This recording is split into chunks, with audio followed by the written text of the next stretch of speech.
রমাদান মাস উপলক্ষে বিশেষ যে ২৭টি আমলের কথা আমরা বলতে চাই, তার প্রথম আমলটি হলো চাঁদ দেখা।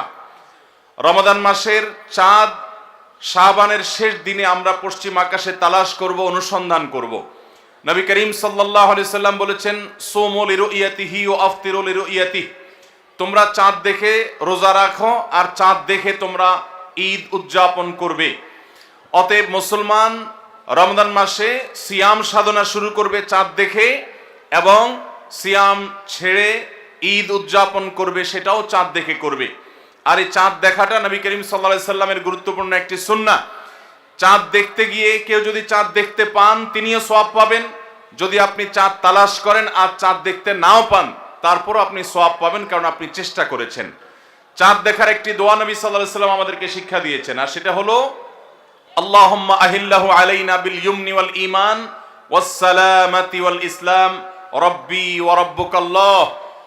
যার অর্থ হলো, হে আল্লাহ, এই নতুন চাঁদ, নতুন মাসটিকে আপনি আমাদের জন্য বরকতময় করে দিন, ঈমানময় করে দিন। ঈমানের সাথে যেন এই মাসে আমরা সময় কাটাতে পারি, অতিবাহিত করতে পারি, এবং নিরাপত্তা, শান্তি এবং ইসলামের উপর যেন আমরা থাকতে পারি।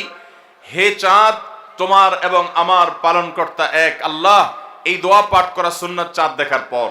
আবার দোয়াটি বলছি, আল্লাহুম্মা আহিল্লাহু আলাইনা বিল ইয়ুমনি ওয়াল ঈমান ওয়াস সালামাতি ওয়াল ইসলাম রব্বি ওয়া রাব্বুকাল্লাহ। এটা সেই সকল সৌভাগ্যবান মানুষরা পড়বেন যারা চাঁদ দেখতে পেয়েছেন। অতএব রমাদানকে কেন্দ্র করে সর্বপ্রথম আমাদের যে আমলটি হবে তা হলো শাবানের শেষ দিবসে আমরা পশ্চিম আকাশে চাঁদ তালাশ করব ইনশাআল্লাহ। আজকাল আমরা বেশিরভাগ মানুষ চাঁদ তালাশ করি ফেসবুকে, সোশ্যাল মিডিয়াতে। আমরা ফেসবুক বা সোশ্যাল মিডিয়া থেকে নিউজ নিতেই পারি, কিন্তু আমার একজন মুসলমান হিসাবে কর্তব্য হলো আমি পশ্চিম আকাশে শাবানের শেষ দিবসে চাঁদ তালাশ করব। আমরা যদি চাঁদ তালাশ না করি, আমরা যদি চাঁদ না দেখি, তাহলে চাঁদ দেখা কমিটি কিভাবে তারা চাঁদ উঠার সংবাদ ঘোষণা করবে? অতএব চাঁদ দেখার যে আমল, সেটি আমাদের সমাজ থেকে যে বিলুপ্ত হয়ে গেছে, সে আমলটাকে আমাদের আবার পুনর্জীবন দিতে হবে। প্রতিটি পাড়ায় মহল্লায় আমরা আনন্দ উৎসবের সাথে রমাদানের চাঁদ তালাশ করব, এবং ঈদুল ফিতরের জন্য, অন্যান্য মাসের জন্য আমরা চাঁদ তালাশ করব। কেউ যদি চাঁদ না দেখে একটা এলাকাতে, তাহলে সবাই গুনাহগার হবে। কিছু না কিছু মানুষ অবশ্যই চাঁদ দেখতে হবে, তা না হলে ফরজে কিফায়া তরক করার গুনাহগার সবাইকে হতে হবে। অতএব রমজানের প্রথম আমল হলো শাবানের শেষ দিবসে আমরা পশ্চিম আকাশে সন্ধ্যায় চাঁদ তালাশ করব। চাঁদ দেখতে পেলে দোয়া করব, আর যদি চাঁদ দেখতে না পাই তবু আমি সওয়াব পাবো। আল্লাহ আমাদের সবাইকে আমলটা করার তৌফিক দান করুন। রমাদানের দ্বিতীয় আমল হলো সবচেয়ে গুরুত্বপূর্ণ আমল, সেটা হলো সিয়াম সাধনা, রোজা রাখা। প্রত্যেক প্রাপ্তবয়স্ক, সুস্থ মস্তিষ্ক সম্পন্ন নারী এবং পুরুষ, তিনি যদি মুসলমান হয়ে থাকেন, তাহলে সেক্ষেত্রে তার উপরে আল্লাহ রাব্বুল আলামিন রমাদানের দিনের বেলায় রোজা রাখা, সিয়াম সাধনাকে ফরজ করেছেন। প্রত্যেক প্রাপ্তবয়স্ক মুসলিম নারী এবং পুরুষ যদি সুস্থ সবল হয়ে থাকেন, আল্লাহ রাব্বুল আলামিন এই ফরজটাকে পালন করতে হবে। আল্লাহ বলেছেন, কুতিবা আলাইকুমুস সিয়াম, তোমাদের উপরে রোজা রাখাটাকে ফরজ করা হয়েছে। অতএব রমজানের দিনের বেলা রোজা রাখা হলো রমজানের সবচেয়ে বড় আমল। এটা হলো দ্বিতীয় আমল বলেছি। নাম্বার ৩, রমাদান মাস উপলক্ষে রাতের বেলা তারাবির নামাজ আদায় করা, এটা রমাদানের তৃতীয় আমল। নবী করিম সাল্লাল্লাহু আলাইহি সাল্লাম বলেছেন, মান কামা রমাদানা ঈমানান ওয়া ইহতিসাবা গুফিরা লাহু মা তাকাদ্দামা মিন যামবি।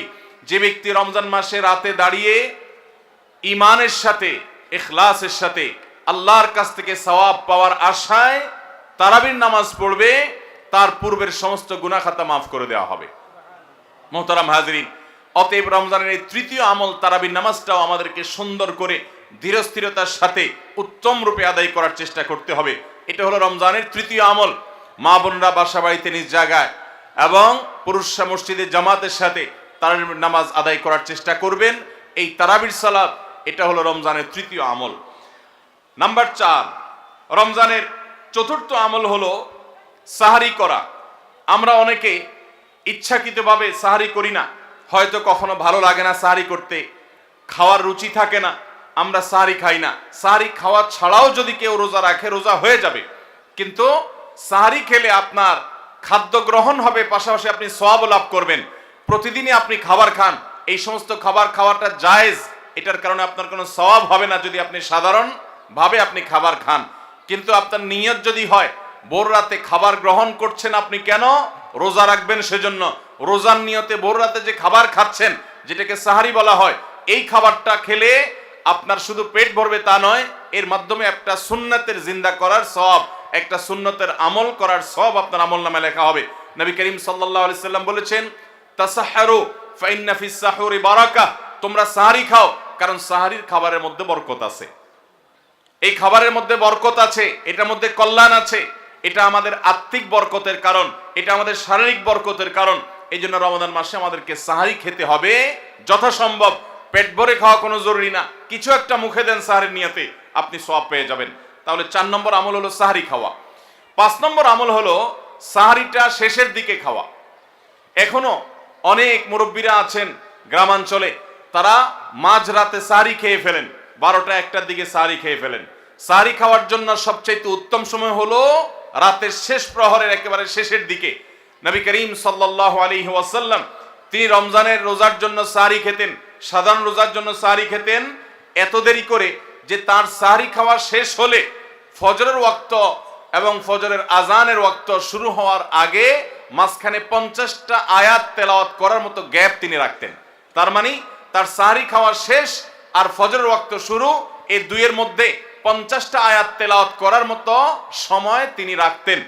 তার মানে আনুমানিক 20-25 মিনিট সময়, এতটুকু গ্যাপ তিনি রাখতেন তার সাহারি খাওয়ার পর। অতএব সাহারি শেষ সময় খাওয়া সুন্নত।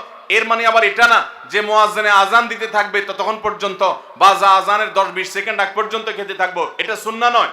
সুন্নাহ হলো যে আজানের 20-25 মিনিট আগে কমপক্ষে 50টা আয়াত তেলাওয়াত করতে যে সময় লাগে, 20-25 মিনিট লাগে না, সাধারণত 10-15 মিনিটে 50টা আয়াত তেলাওয়াত করা যায়। তো এই পরিমাণ সময় অন্তত গ্যাপ দিয়ে তারপরে সাহারি খাওয়া, তাহলে শেষের দিকে সাহারি খাওয়া, এটা হলো রমাদানের 5 নম্বর আমল। আমরা অনেকে শেষের দিকে সাহারি খাই না, অনেক আগে খাই, একটু শেষের দিকে খাওয়াটা হলো সুন্নাত। নবী করিম সাল্লাল্লাহু আলাইহি সাল্লাম বলেছেন, এই উম্মত মুসলমান জাতি ততদিন কল্যাণের মধ্যে থাকবে, তারা কল্যাণের উপরে প্রতিষ্ঠিত থাকবে যতদিন তারা সাহারি বিলম্ব করে খাবে, দেরিতে খাবে, শেষের দিকে খাবে। নাম্বার 6 নম্বর আমল হলো রমজান উপলক্ষে ইফতার করা। ইফতার মানে নাস্তা খাওয়া। সারা বছর আমরা দিনের বেলায় শুরুতে নাস্তা খাই, কিন্তু এর কারণে কোনো সওয়াব আমাদের আমল নামায় লেখা হবে এমন কোনো কথা বলা হয় নাই। কিন্তু রমজান মাসের সন্ধ্যা যখন আপনি ইফতার খাবেন, এই ইফতার খাওয়ার মাধ্যমে আপনি একটা সুন্নাহর উপর আমল করলেন, এটার কারণে আপনার আমল নামাতে একটা সওয়াব লেখা হবে। সওয়াবের আশা যদি আপনার থাকে, ইফতারের নিয়ত যদি আপনার থাকে, তাহলে এর মাধ্যমে আপনি সওয়াব লাভ করবেন। এই ইফতার করা এটা রমজানের একটা গুরুত্বপূর্ণ সুন্নাহ। ইফতার যদি কেউ নাও করে রোজা হয়ে যাবে, কিন্তু সুন্নাহ তরক হয়ে গেল। এই জন্য ইফতারে যতটুকু তৌফিক হয় ততটুকু কিছু না কিছু মুখে দেওয়া, এটা সুন্নাহ রমজান মাসের 6 নম্বর আমল। 7 নম্বর আমল হলো ইফতারটা তাড়াতাড়ি করা, ইফতার বিলম্বে না করা। আমরা অনেকে আছি ইফতার অনেক বেশি দেরি করি, আমরা মনে করি যত দেরি করে ইফতার করা যায় ততই বোধহয় রোজাটা নিশ্চিতভাবে শুদ্ধ হয়, সঠিক হয়। এটা ভুল ধারণা। নবী করিম সাল্লাল্লাহু আলাইহি সাল্লাম বলেছেন, যতদিন পর্যন্ত এই উম্মত মুসলমান জাতি ইফতার দ্রুততার সাথে করবে, অর্থাৎ ওয়াক্ত হওয়ার পর আর বিলম্ব করবে না, ততদিন পর্যন্ত তারা কল্যাণের মধ্যে থাকবে। এক্ষেত্রেও সাহরির মতো একই কথা প্রযোজ্য, যে দ্রুততার সাথে মানে এই নয় যে একবারে সেকেন্ড হিসাব করে ফেলতে হবে, তবে যতটুকু সম্ভব নিশ্চিত হয়ে গেছেন সূর্য ডুবে গেছে আর বিলম্ব না করে ইফতার করাটাই হলো সুন্নাহ। এবং এক্ষেত্রে আমরা অনেক অবহেলা করি, অনেক দেরি করে ইফতার করি, চতুর্দিকে অন্ধকার হয়ে যাওয়ার পরে ইফতার করে। সাধারণত শিয়ারা এবং অনেক বিভ্রান্তরা আহলে সুন্নাত জামাতের সকল ওলামায়ে কেরামের ওলামায়ে কেরামের ঐক্যবদ্ধ ফতোয়া হলো যে ইফতার তাড়াতাড়ি করা হলো সুন্নাহ। অতএব 7 নম্বরের রমজানের আমল হলো ইফতার তাড়াতাড়ি করা। 8 নম্বরের রমজানের আমল হলো ইফতারের দোয়া পড়া। ইফতারের দোয়াটা আমরা অনেকে জানিও না, আবার অনেকে জানলেও সেটা কখন পড়তে হয় সেটা জানি না। ইফতারের শুরুতে বিসমিল্লাহ বলে ইফতার শুরু করতে হবে, ইফতার করা শেষ এরপরে দোয়া পড়তে হবে।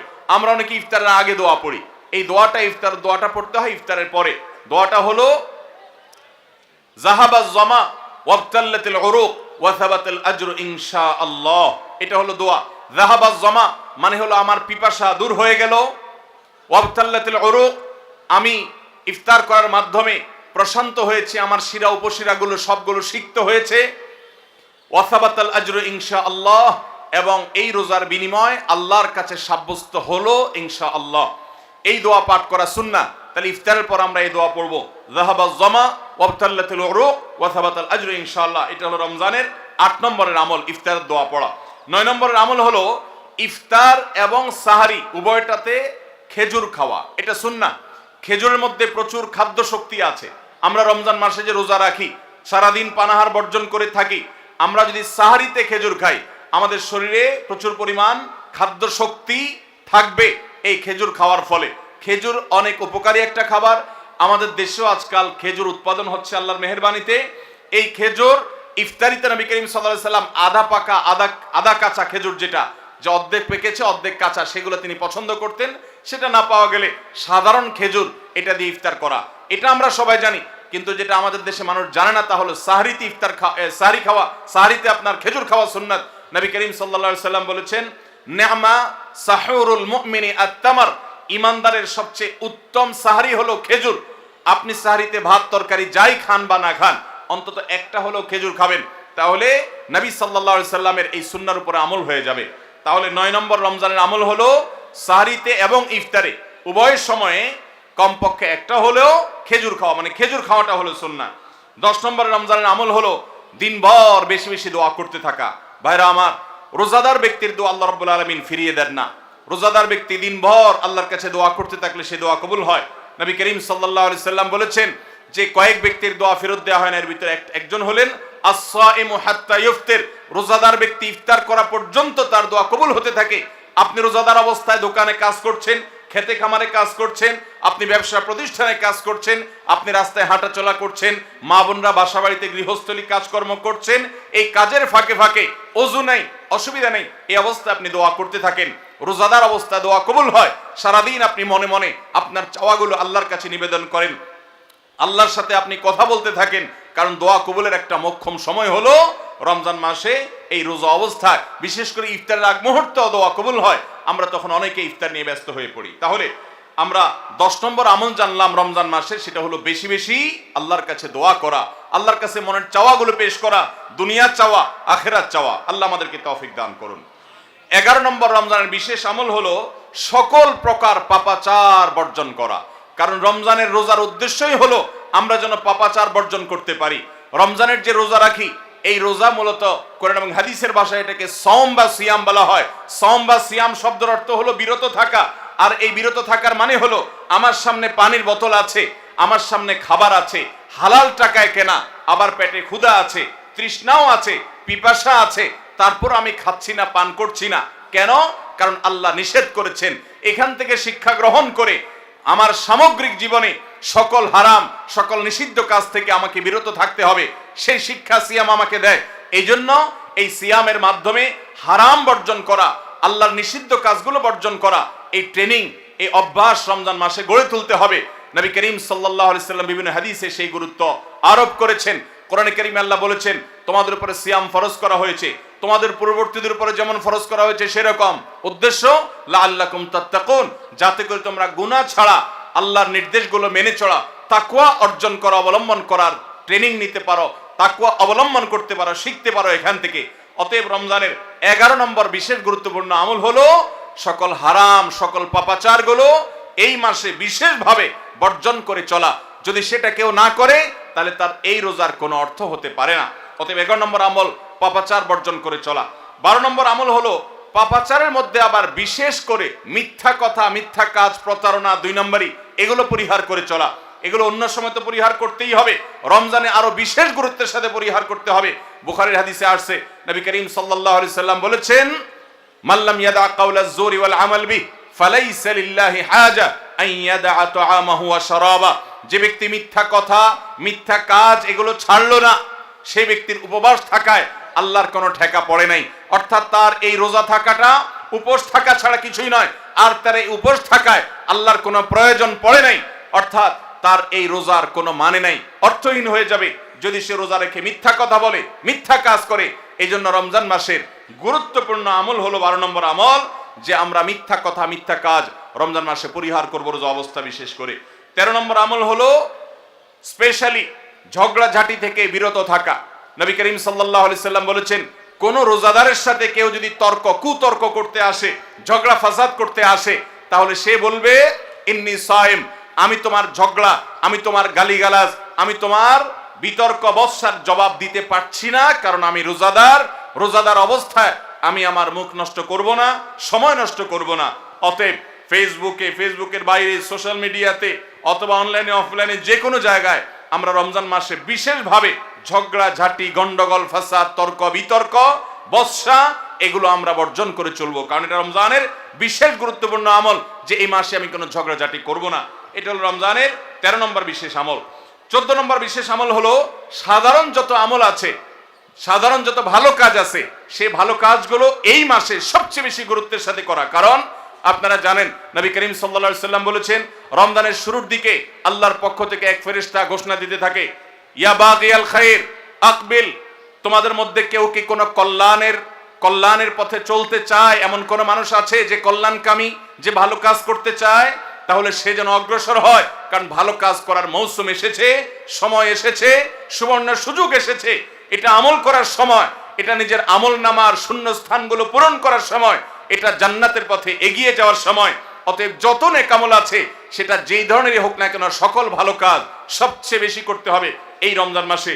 5 ওয়াক্ত নামাজকে গুরুত্বের সাথে পড়তে হবে, অন্যান্য সমস্ত আমলগুলো করতে হবে, সাধারণ আমলগুলো বিশেষ গুরুত্বের সাথে করা। এটা হলো 14 নম্বর আমল রমজানের। 15 নম্বর আমল হলো খুব গুরুত্বের সাথে ইস্তেগফার করা, আল্লাহর কাছে গুনাহ মাফ চাওয়া। কারণ আপনারা জানেন রমজান মাস এসেছে আমাদের গুনাহগুলোকে মাফ করাবার জন্য, রমজান মাস এসেছে আমাদেরকে জাহান্নাম থেকে মুক্তির পরোয়ানা পাইয়ে দেওয়ার জন্য। নবী করিম সাল্লাল্লাহু আলাইহি সাল্লাম বলেছেন, ওয়ালিল্লাহি উতাকা মিনান নার ওয়া যালিকা কুল্লু লাইলা, রমজানের প্রতি রাতে আল্লাহ তাআলা অসংখ্য অগণিত মানুষকে জাহান্নাম থেকে মুক্ত, অমুক জাহান্নাম থেকে মুক্ত, অমুককে জাহান্নাম থেকে মুক্ত ঘোষণা করা হলো। এই আল্লাহর ফরমানে এলাহি তিনি জারি করতে থাকেন, বহু মানুষকে আল্লাহ তাআলা মুক্ত ঘোষণা করেন। একজন ইমানদার বান্দা এই আল্লাহর তাআলার সাধারণ ক্ষমার অফার নেওয়ার জন্য তিনি চোখের পানি ফেলে দোয়া করবেন, তিনি বিভিন্ন সময় দোয়া করবেন।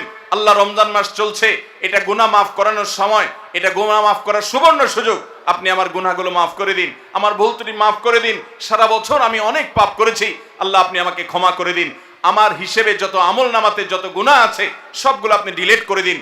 আল্লাহর কাছে মাফ চাইতে হবে। নবী করিম সাল্লাল্লাহু আলাইহি সাল্লাম বলেছেন, জিবরিল এসে তার কাছে প্রস্তাব পেশ করেছেন আল্লাহর তরফ থেকে, বাউদামান আদরাকা রমাদান ওয়া লাম ইগফার লাহ, যে ব্যক্তি রমজান পেয়েছে অথচ তার গুনাহ মাফ হয় নাই, সে ধ্বংস হোক।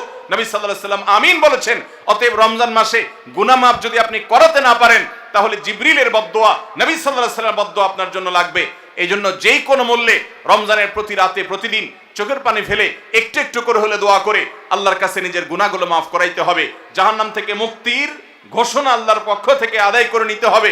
এর মাধ্যমে এটা হবে দোয়ার মাধ্যমে, রোনাজারির মাধ্যমে, কান্নাকাটির মাধ্যমে, চেষ্টার মাধ্যমে, আল্লাহর কাছে তওবা করার মাধ্যমে। আল্লাহ আমাদেরকে তৌফিক দান করুন। এটা হলো 15 নম্বর আমল, যে গুনাহগুলো মাফ করাবো, জাহান্নাম থেকে মুক্তির পরোয়ানা দেয়া হয়, সেটি আমার নামটা যেন সেই তালিকায় যায়, সেই চেষ্টা আমরা করব প্রতিদিন। 16 নম্বর রমজানের বিশেষ আমল হলো রোজাদারকে ইফতার করানো। নবী করিম সাল্লাল্লাহু আলাইহি সাল্লাম বলেছেন, মান ফাত্তারা সাইমান ফালাহু মিসলু আজরিহি মিন গায়রি আন ইউনকাসা মিন আজরিহি শাইআ, যদি কেউ কোনো রোজাদারকে ইফতার করায়, আল্লাহ রাব্বুল আলামিন ওই রোজাদারের রোজার কারণে তিনি যে সওয়াব পেয়েছেন তারটা তিনি পাবেন, অতিরিক্ত বোনাস হিসেবে যেই লোকটা ইফতার করালো রোজাদারকে, আল্লাহ তাআলা তাকে সমপরিমাণ সওয়াব দান করবেন। ভাইরা আমার, আমরা রমজান মাসে কেউ চাইলেও 30টার বেশি রোজা রাখতে পারবো? 30টার বেশি রোজা রাখার কোনো সুযোগ আছে? ছোট পোলাপান আছে, তারা দিনে 2-3টা করে রাখে, কিন্তু প্রাপ্তবয়স্ক কোনো মানুষ রমজান মাসে দিনের বেলায় একটা বেশি রোজা রাখার সুযোগ আছে? 30টা বেশি আমরা রাখতে পারবো না। কিন্তু যদি আপনি চান আপনার আমল নামায় 60টা রোজার সওয়াব লেখা হবে, তাহলে সম্ভব। আর সেটা কিভাবে? আপনি 30টা রোজা নিজে রাখলেন, আর 30 দিন একজন রোজাদারকে ইফতার করালে তার রোজা রাখার সমপরিমাণ সওয়াব আপনার অ্যাকাউন্টে জমা হয়ে যাবে। তাহলে আমরা রোজাদারকে ইফতার করাবো তো ইনশাআল্লাহ। আপনার আশেপাশে বহু গরিব মানুষ আছে, দ্রব্যমূল্যের ঊর্ধ্বগতির এই বাজারে আপনি সারা মাসের ইফতার তার বাসায় কিনে পাঠিয়ে দেন, আপনি প্রতিদিন একটু ইফতার একটু প্লেটে করে পাঠিয়ে দেন। আপনি কোনো পথচারী পথিক, পথে হয়তো ইফতারের সময় হয়ে গেছে, বাসায় যেতে পারে না, গাড়িতে আছে, একটু পানির বোতল একটু খেজুর কিনে তাদেরকে দিয়ে দেন। সামান্য একটু প্রচেষ্টা বিপুল পরিমাণ সওয়াব আমাদের পাওয়ার সুযোগ তৈরি হবে। এই জন্য রমজানের বিশেষ আমল হলো 16 নম্বর আমল, রমজানে রোজাদারকে ইফতার করানোর চেষ্টা করবো তো ইনশাআল্লাহ। 17 নম্বর রমজানের স্পেশাল আমল হলো যে রমজানের বিশেষ গুরুত্বের সাথে কোরআন তেলাওয়াত করা। কারণ রমজান মাসের পরিচয় দিতে গিয়ে আল্লাহ তাআলা কোরআনে বলেছেন শাহরু রমাদান আল্লাযী উনজিলা ফীহিল কুরআন, রমজান এমন মাস যে মাসে কোরআন নাজিল করা হয়েছে। এই কোরআন দিয়ে রমজানকে আল্লাহ পরিচয় দিয়েছেন, রমজান মাসের মর্যাদাই হয়েছে কোরআনের কারণে। এই জন্য কোরআনের সাথে রমজানে বেশি সময় কাটাতে হবে। কোরআনের হালাকা করবেন, কোরআনের মজলিস করবেন, কোরআন শিক্ষার আসর করবেন, ইমাম সাহেব মুয়াজ্জিন সাহেবকে দিয়ে প্রতিটা মসজিদে মসজিদে মুসল্লিরা কোরআন শুদ্ধ করবেন, বিশুদ্ধ করে তেলাওয়াত করবেন, কোরআন প্রতিদিন একটু একটু করে তেলাওয়াত করবেন। সম্ভব হলে গোটা রমজানে কমপক্ষে একটা বার কোরআন পড়ে শেষ করবেন। তারাবিতে তো শুনবেনই, এর বাইরেও কোরআন তেলাওয়াত করবেন। অনেকে আছে 11 মাস কোরআন পড়ার তৌফিক হয় না, আল্লাহর ওয়াস্তে কোরআন নাজিলের এই মাসে অন্তত কোরআনটাকে আঁকড়ে ধরেন। ও মুসলমান, কোরআন যদি আঁকড়ে না ধরেন তাহলে আপনার চাইতে হতভাগা আর কেউ নেই। এই জন্য কোরআন নাজিল মাসে বিশেষ গুরুত্বের সাথে আমাদেরকে 17 নম্বর আমল কোরআন তেলাওয়াত করতে হবে। 18 নম্বর আমল হলো কোরআন তেলাওয়াত করার আমল। আমরা সবাই জানি, কিন্তু কোরআন রমজান মাসে নবী করিম সাল্লাল্লাহু আলাইহি ওয়াসাল্লাম শোনাশুনি করতেন, এটা আমরা অনেকে জানি না। জিবরিল আলাইহিস সালামের সাথে নবী করিম সাল্লাল্লাহু আলাইহি ওয়াসাল্লাম কোরআন শোনাশুনি করতেন। তিনি জিবরিলকে শোনাতেন, জিবরিল তাকে শোনাতেন। এই জন্য রমজান মাসে আপনি কোরআন তেলাওয়াত করে আপনার স্ত্রীকে শোনান, স্ত্রী তেলাওয়াত করবে, আপনি শুনেন, আপনি অন্য কারোর সাথে এভাবে শোনাশুনি করেন। এইটাও রমজান মাসের বিশেষ গুরুত্বপূর্ণ আমল। সেই সাথে কোরআন বুঝে পড়া, কোরআনের ব্যাখ্যা জানার চেষ্টা করা, অর্থ সহকারে জানার চেষ্টা করা, কোরআনের কি আছে, আল্লাহ কি বলেছেন, সে ইলমটা অর্জন করার এক বিরাট প্রয়োজনীয় সময় মুহূর্ত হলো রমজান মাস। 18 নম্বর আমল হলো তাহলে কোরআন শোনাশুনি করা। 19 নম্বর আমল হলো সাদাকা করা, দান করা। আমাদের প্রিয় নবী সাল্লাল্লাহু আলাইহি ওয়াসাল্লাম সম্পর্কে তার সহধর্মিনী উম্মুল মুমিনিন আয়েশা রাদিয়াল্লাহু তাআলা আনহা বলেছেন, নবী সাল্লাল্লাহু আলাইহি ওয়াসাল্লাম এমনিতেই দানশীল ছিলেন। তিনি সারা বছর প্রচুর পরিমাণে দান করতেন, কিন্তু রমজান যখন শুরু হতো তখন তিনি সবচেয়ে বেশি বদান্য, সবচেয়ে বেশি দানশীল হয়ে পড়তেন। তার দানশীলতা এত বেড়ে যেত যে মুক্ত বাতাস যেরকম সব জায়গায় পৌঁছে যায়, যে জায়গায় মানুষ চায় দরজা খুলে রাখে সেখানেও যায়, কোন একটা ফাঁক ফোকর পেলে সেই জায়গায়ও মুক্ত বাতাস প্রবেশ করে। নবী সাল্লাল্লাহু আলাইহি ওয়াসাল্লামের রমজানের দানটা এরকম ছিল যে চায় তাকেও দিতেন, যে চায় না তাকেও দিতেন। তিনি দুই হাতে দিতেন। তিনি অনেক বেশি সম্পদশালী ছিলেন না, কিন্তু যেটুকু ছিল অকাতরে তিনি দান করতেন। আমাদের আয়েশা রাদিয়াল্লাহু তাআলা হাদিস থেকে বোঝা যায় রমজান মাস দানের মাস। এই জন্য নবীজি বছরের অন্য যে কোনো সময় চাইতে রমজানে বেশি বেশি দান করতেন। আপনার আত্মীয় স্বজনকে দান করেন, রক্ত সম্পর্কীয় মানুষগুলোকে দান করেন, পাড়া প্রতিবেশীর অভাবী মানুষদেরকে দান করেন, চেনা অচেনা জানা অজানা সমস্ত মানুষকে আপনার সাধ্য অনুযায়ী আপনি দান করা শুরু করেন। এটা রমজান মাসের গুরুত্বপূর্ণ একটা আমল। এবং 19 নম্বর আমল দান করা। 20 নম্বর আমল হলো সাহরি খেতে আমরা যখন উঠি তখন একটু তাহাজ্জুদের নামাজ পড়া, একটু দোয়া করা। এই সুযোগটা 11 মাস আমাদের হয় না। তাহাজ্জুদের নামাজ এত গুরুত্বপূর্ণ যে কোরআনে কারিমে আল্লাহ রাব্বুল আলামিন এই নফল আমলের নির্দেশ করেছেন, অমিনাল লাইলি ফাতাহাজ্জাদ বিহি নাফিলাতাল লাক, রাতের কিছু অংশ নফল হিসাবে তুমি তাহাজ্জুদ পড়ো। ভাইরা আমার, 5 ওয়াক্ত নামাজের জন্য ডাকে মুয়াজ্জিন আজানের মাধ্যমে, আর তাহাজ্জুদের জন্য ডাকেন স্বয়ং আল্লাহ রাব্বুল আলামিন। আমরা সবাই হাদিস জানি, নবী করিম সাল্লাল্লাহু আলাইহি ওয়াসাল্লাম বলেছেন যে রাতের শেষ প্রহর যখন হয় আল্লাহ দুনিয়ার আসমানে এসে ডেকে ডেকে বান্দাদেরকে বলেন, আলা মিন মুস্তাগফিরিন ফাগফিরাল্লাহ, আছো যে তোমরা কেউ ক্ষমা চাইবা আমি ক্ষমা করব। অফার নিয়ে আল্লাহ নিজে ডাকেন, আল্লাহ নিজে আহ্বান করেন।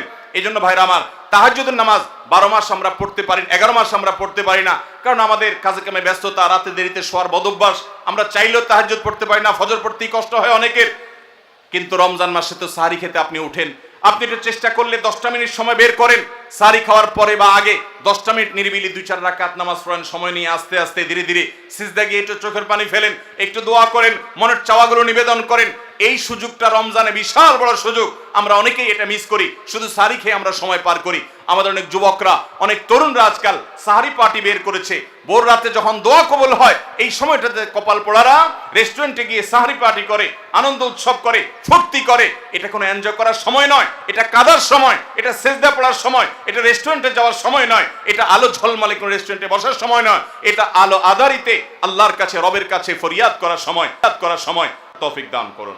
ভাইরা আমার, তাহলে রমজানের 20 নম্বর আমল হলো তাহাজ্জুদের নামাজ সাহরিতে উঠলে আমরা একটু পড়বো এবং একটু একটু দোয়া করব, চেষ্টা করবো তো ইনশাআল্লাহ।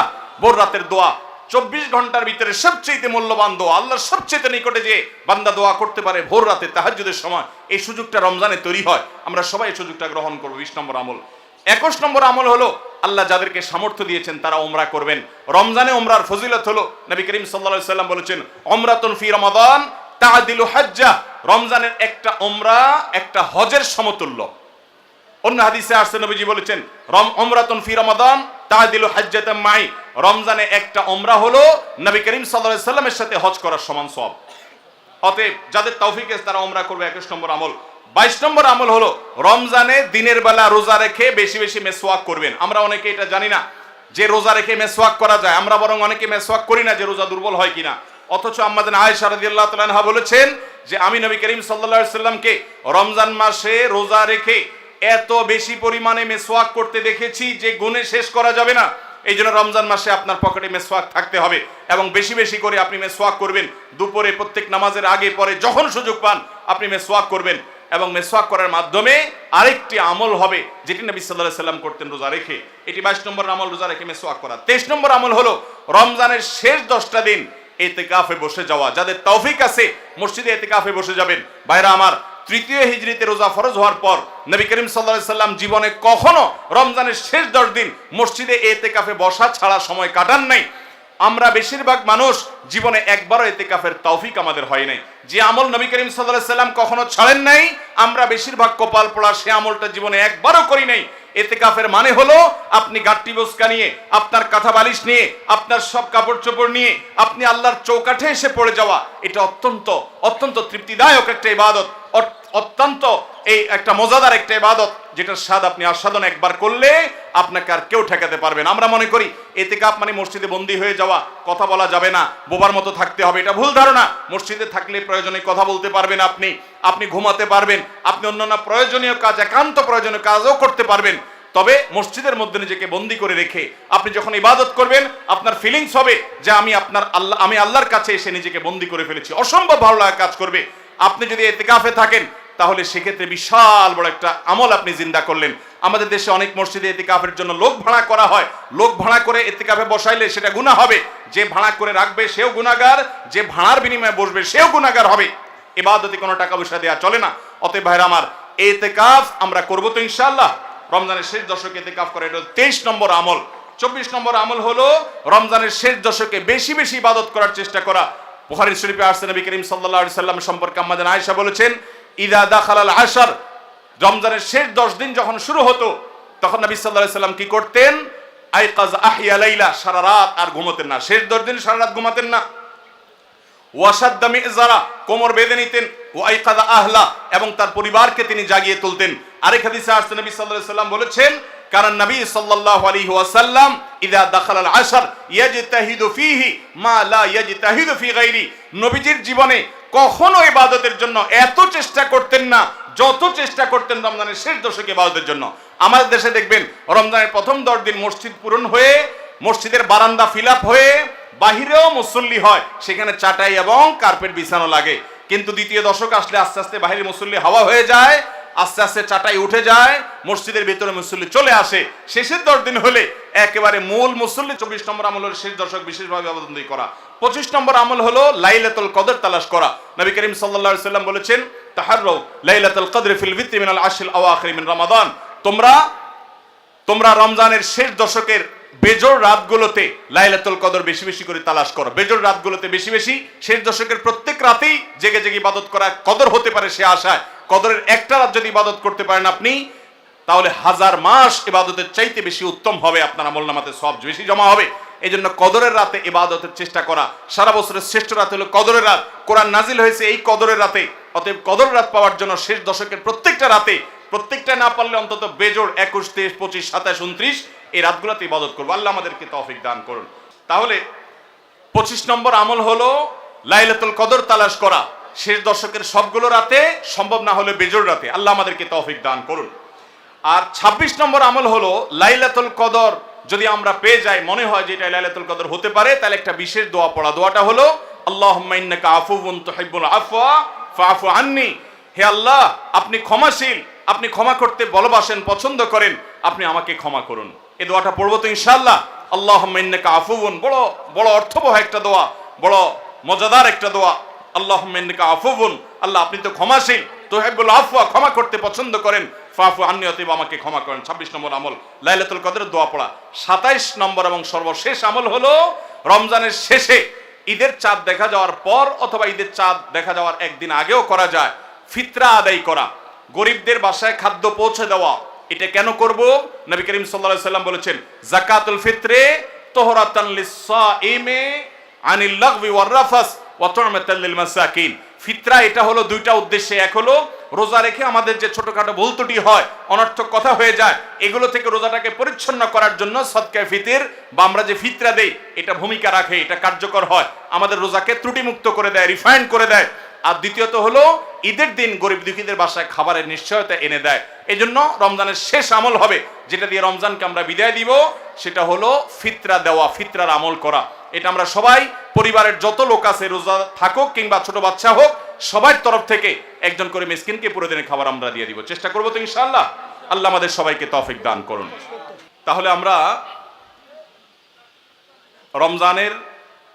রমাদান মাসের বিশেষ 27টি আমলের কথা জানলাম। আমরা আবারও এক নজরে বলে দিচ্ছি রমাদান মাসের বিশেষ 27টি আমল। নাম্বার 1, শাবানের শেষ দিবসে সন্ধ্যায় পশ্চিম আকাশে রমজানের চাঁদ তালাশ করা, রমজানকে কেন্দ্র করে এটি একটি আমল। এবং সেই সাথে চাঁদ যদি দেখতে পাই তাহলে চাঁদ দেখার দোয়া পড়া, আল্লাহুম্মা আহিল্লাহু আলাইনা বিল ইয়ুমনি ওয়াল ঈমান ওয়াস সালামাতি ওয়াল ইসলাম রব্বি ওয়া রাব্বুকাল্লাহ। যদি কেউ চাঁদ দেখতে নাও পান, চেষ্টা করার কারণে তিনিও সওয়াব পাবেন ইনশাআল্লাহ। তাহলে প্রথম আমল হলো চাঁদ দেখা, চাঁদ দেখতে পেলে দোয়া পড়া। দ্বিতীয় আমল হলো রমাদান মাসে দিনের বেলা সিয়াম পালন করা। প্রত্যেক প্রাপ্তবয়স্ক নারী এবং পুরুষ মুসলমান তাদের সুস্থ হলে, অবশ্যই সুস্থ থাকলে তাদেরকে রোজা রাখতে হবে, এটা ফরজ। 3 নম্বর আমল হলো রমজান মাসে রাতের বেলায় তারাবির সালাত আদায় করা উত্তমরূপে সুন্দরভাবে। 4 নম্বর আমল হলো সাহারি খাওয়া, একটু কিছু হলেও রোজার নিয়ত ভোর রাতের খাবার খাওয়া, এর মধ্যে বরকত আছে খাবারের মধ্যে। 5 নম্বর আমল হলো সাহারিটা শেষের দিকে খাওয়া, এমন ভাবে খাওয়া যে সাহারি খাওয়া শেষ করলে আজান দিতে আর 50টা আয়াত তেলাওয়াত করার মতো সময় থাকে। 6 নম্বর আমল হলো ইফতার করা। ইফতার করা এটা সুন্নাহ একটা আমল। আপনি সুন্নাত জিন্দা করার উদ্দেশ্যে বা সুন্নাত আমল করছেন, সে উদ্দেশ্যে ইফতারের উদ্দেশ্যে, রোজা ভাঙার উদ্দেশ্যে খাবার খেলে আল্লাহ রাব্বুল আলামিন আপনাকে সওয়াব দান করবেন। ইফতার করা 6 নম্বর আমল। 7 নম্বর হলো ইফতারটা একটু তাড়াতাড়ি করা, অর্থাৎ সূর্য ডুবে গেছে, নিশ্চিত হয়ে গেছেন, আর দেরি না করে অবিলম্বে ইফতার করে ফেলা। 8 নম্বর আমল হলো ইফতারের দোয়া করা। ইফতারের শুরুতে বিসমিল্লাহ বলবেন, ইফতার করা শেষ বা ইফতার কিছু দূর করে ফেলেছেন, এরপর দোয়া পড়বেন যে যাহাবাজ জামা ওয়াবতাল্লাতিল উরুক ওয়া সাবাতাল আজরু ইনশাআল্লাহ। এবং 9 নম্বর আমল হলো ইফতারিতে খেজুর খাবেন এবং সাহারিতেও খেজুর খাবেন। সাহারিতে খেজুর খেলে নবী সাল্লাল্লাহু আলাইহি সাল্লাম বলেছেন, ইমানদারের সবচেয়ে উত্তম সাহারি হলো খেজুর, অন্য যাই খান একটা খেজুর হলো সাহারির সময় আপনি খাবেন। 10 নম্বরের আমল হলো সারাদিন বেশি বেশি রোজা দোয়া করা, কারণ রোজাদার ব্যক্তির দোয়া আল্লাহ তাআলা ফিরিয়ে দেন না ইফতার রাগ পর্যন্ত। এই জন্য চলতে ফিরতে উঠতে বসতে মনে মনে আল্লাহর সাথে কথা বলা, মুনাজাত করা, দোয়া করতে থাকা। 11 নম্বর আমল হলো সকল পাপাচার বর্জন করা, কারণ রমজান মাসের উদ্দেশ্যই হলো মানুষকে মুত্তাকি বানানো, পাপাচার বর্জন করতে শেখানো। আমরা পান এবং আহার বর্জন করি, যৌনতা বর্জন করি, এর মাধ্যমে আমরা বর্জন করার প্রশিক্ষণ নেই। এই জন্য হারাম কাজ পরিহার করা রমজান জুড়ে, এটা হলো 11 নম্বর আমল। 12 নম্বর আমল হলো বিশেষভাবে মিথ্যা পরিহার করা, কারণ কেউ যদি মিথ্যা কথা মিথ্যা কাজ না ছাড়ে তার রোজা রাখার কোনো মানে নাই, হাদিসে আসছে। 13 নম্বর আমল হলো ঝগড়া বিবাদ থেকে দূরে থাকা। নবী সাল্লাল্লাহু আলাইহি সাল্লাম বলেছেন, রোজা অবস্থায় কেউ ঝগড়া করলে সে বলবে আমি রোজাদার, আমি জবাব দিতে পারবো না। এবং এর পাশাপাশি 14 নম্বর আমল হলো সকল সাধারণ নেক আমলগুলো এই মাসে একটু বিশেষ গুরুত্বের সাথে করা, কারণ আমলের মাস এটা, ভর বসন্ত আমলের। নামাজ বিশেষ গুরুত্বের সাথে পড়া, অন্য সব আমলগুলো বিশেষ গুরুত্বের সাথে করা। 15 নম্বর আমল হলো আল্লাহর কাছে ক্ষমা চাওয়া, জাহান্নাম থেকে মুক্তি চাওয়া, কারণ এই মাসটা এসেছে আমাদেরকে ক্ষমা পাইয়ে দেওয়ার জন্য। এই মাসটা এসেছে জাহান্নাম থেকে মুক্তি পাওয়ার মাধ্যম হিসাবে। আল্লাহ রাব্বুল আলামিন এই মাসে প্রতি রাতে অসংখ্য মানুষকে জাহান্নাম থেকে মুক্ত ঘোষণা করেন, বিধায় সেজন্য দোয়া করা চেষ্টা করে, এটা হলো 15 নম্বর আমল। 16 নম্বর আমল হলো রোজাদার ব্যক্তিকে ইফতার করানো, তার মাধ্যমে আপনি তার সওয়াবের সমপরিমাণ সে তো পাচ্ছেই, আপনি অতিরিক্ত সওয়াব পাবেন পুরা রোজাদারের সওয়াবের মতো এক্সট্রা হিসাবে ইফতার করালে। 17 নম্বর আমল হলো কোরআন তেলাওয়াত করা রমজান মাসে, কোরআন অর্থ সহকারে বুঝে পড়বেন, সুন্দর করে শুদ্ধ করে তেলাওয়াত শিখবেন। 18 নম্বর আমল হলো কোরআন তেলাওয়াত নিজে করার পাশাপাশি অন্যকে শোনানো, অন্য পড়বে সেটা আবার শোনা, এটা বিশেষ আমল নবী সাল্লাল্লাহু আলাইহি সাল্লাম করতেন রমজান মাসে জিবরিলের সাথে। 19 নম্বর আমল হলো সাদাকা করা, দান করা, মানুষকে গরিব দুঃখীকে, যাকাতের বাইরেও সাধারণ দান করা বেশি পরিমাণে রমজান মাসে, এটা আমল। 20 নম্বর আমল হলো ভোর রাতে সাহারি খেতে উঠলে একটু তাহাজ্জুদ পড়া, একটু দোয়া করা, একটু রোনাজারি করা, কারণ এটা দোয়ার সময়, এটা তাহাজ্জুদের সময়, এটা আল্লাহর নৈকট্য লাভের সময়। এই সুযোগ 12 মাস আসে না, এই জন্য এই আমলটা করা, তাহাজ্জুদ পড়া, দোয়া রোনাজারি করা সাহারির সময়। 21 নম্বর আমল হলো সামর্থ্য থাকলে ওমরা করা। 22 নম্বর আমল হলো মেসওয়াক করা, এমনকি রোজা অবস্থায় দিনের বেলা বেশি বেশি, নবী সাল্লাল্লাহু আলাইহি ওয়াসাল্লাম করতেন। 23 নম্বর আমল হলো রমজানের শেষ 10 দিন মসজিদে ইতিকাফে বসে যাওয়া। 24 নম্বর আমল হলো শেষ 10 দিন সবচেয়ে বেশি ইবাদতবন্দি করা, রাত দিন জেগে। আর 24 নম্বর আমল হলো এটি। 25 নম্বর আমল হলো লাইলাতুল কদর তালাশ করা, বিশেষ করে শেষ দশকের বেজোড় রাতগুলোতে আরো বিশেষ করে লাইলাতুল কদর পাওয়ার বিষয়ে বেশি বেশি ইবাদতবন্দি করা। আর 26 নম্বর আমল হলো লাইলাতুল কদর মনে হলে কোন রাতকে, সেই রাতে এই দোয়া পড়া, আল্লাহুম্মা ইন্নাকা আফুউন তুহিব্বুল আফওয়া ফাআফু আন্নি।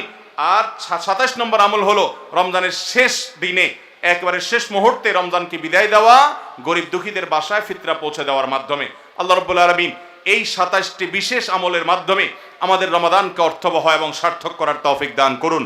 এই রমাদান যেন আমাদের জীবনের শ্রেষ্ঠ রমাদান হয়, এই রমাদান যেন আমাদের জীবনে অর্জনের রমজান হয়, এই রমাদান যেন আমাদের জীবনে ক্ষমা লাভের রমজান হয়, জাহান্নাম থেকে মুক্তির রমাদান হয়, আমাদের কল্যাণের রমাদান হয়। আল্লাহ তাআলা সেভাবে রমজানের প্রতিটা মুহূর্ত, প্রতিটা দিনকে কাটাবার তৌফিক আমাদের সবাইকে দান করুন। জাযাকুমুল্লাহু খায়রা ওয়া আখিরু দাওয়ানা আনিল হামদুলিল্লাহি রাব্বিল আলামিন।